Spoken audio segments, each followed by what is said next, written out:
খুব সুন্দর একটি হাদিস। এই হাদিসটি হয়তো অনেকেই জানেন না। আল্লাহ তাআলা আদেশ দিবেন ফেরেশতাদেরকে, জাহান্নাম থেকে উদ্ধার করে আনো, এবং তারা এমন কিছু লোককে সেখান থেকে বের করে আনবে।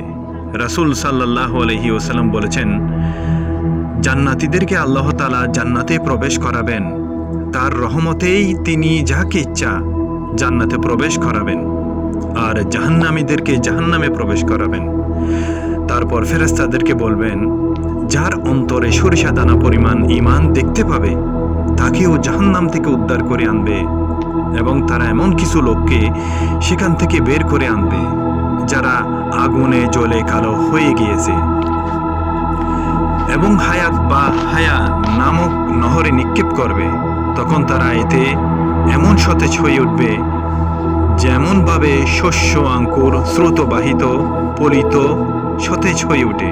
তোমরা কি দেখনি কত সুন্দর রূপে সেই শস্য দানা কেমনভাবে হলদে মাথা মোড়ানো অবস্থায় আঙ্কুরিত হয়?